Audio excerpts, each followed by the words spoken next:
Пием си кафенцето, пием разтвореното витамин С, креатина и цинка и отиваме да работим.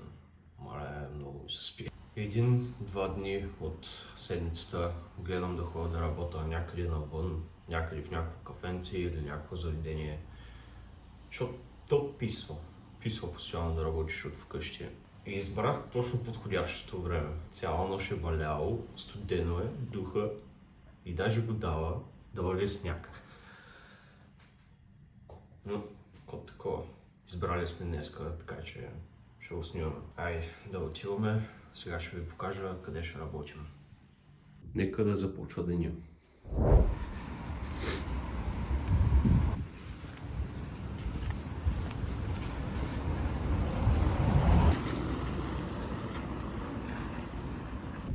Супер, точно излезнах и започна да вали.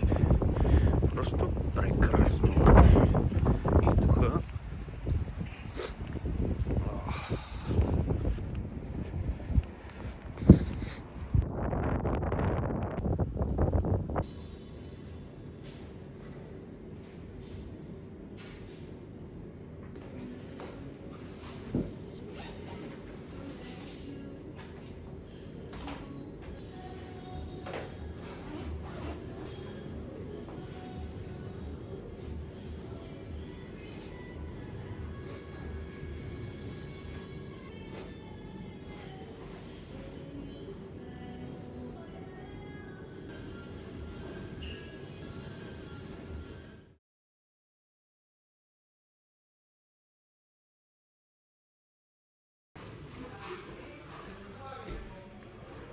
Приключихме първата част от смяната.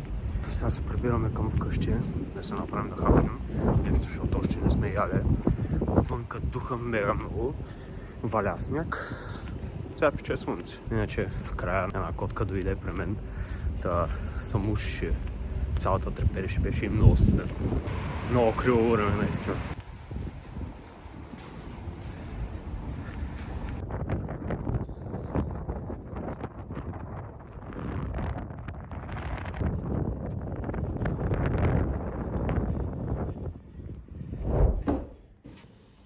Закуската ми почти винаги е 4 яйца с обезмаслена извара.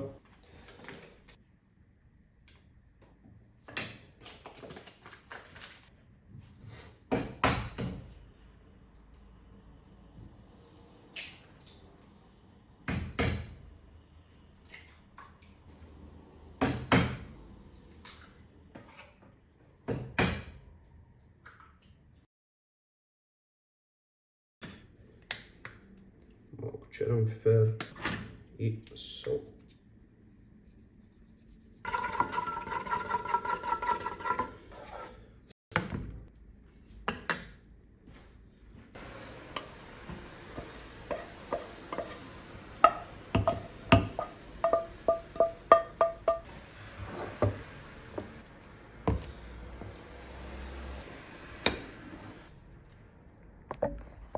И да, това представлява закуската, която ям всяка сутрин.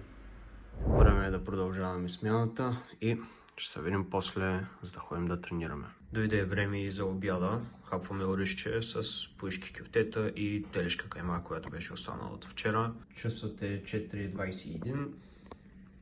Още малко и ще приключваме.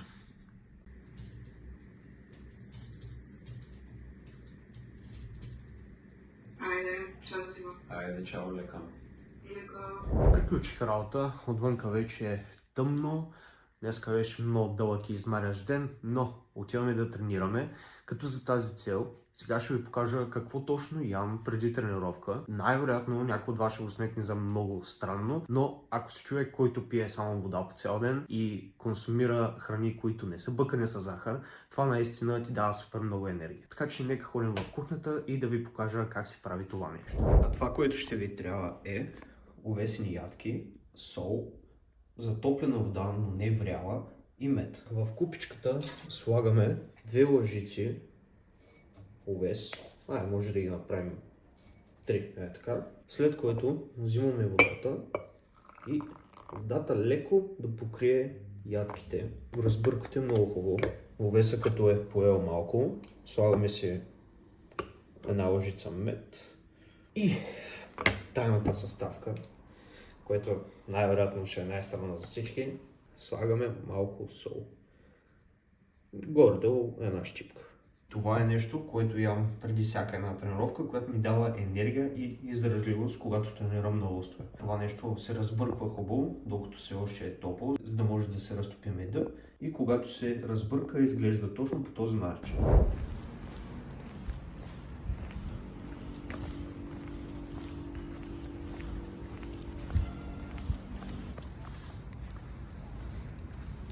То изобщо дали ще се види нещо.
Приключихме тренировка. Сега отиваме до магазина да вземем някакви работи за хапване и за след тренировка. И отиваме да вечеряме.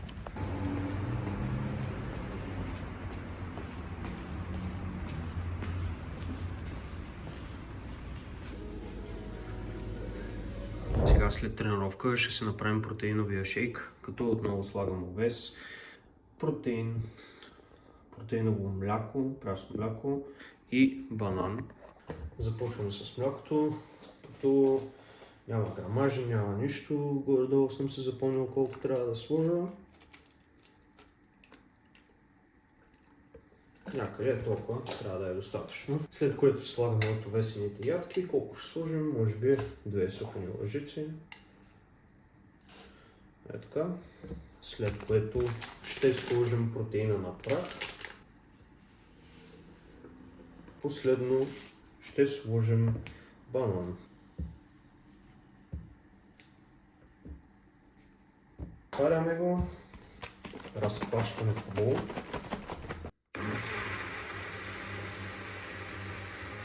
Като го миксирахме,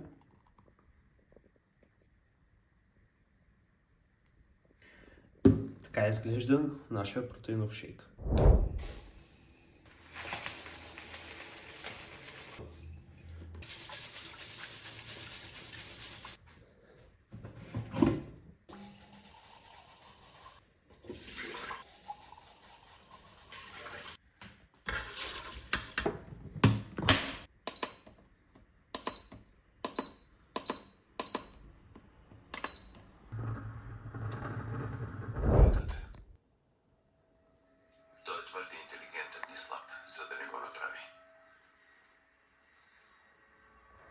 Как запасваш спокойствие? Пием магнезия, лягаме. Са Боби и Близняка, ние гласуваме за тях и другите ги спасяват защита. Да. Ако отиват Гатев и Гави. Ние в момента сме 6 двойки, 3 са. Гатев и Гави 100% отиваха на елиминация и вие, защото вие каквото и да бяхте направили, според мен нямахте никакъв шанс.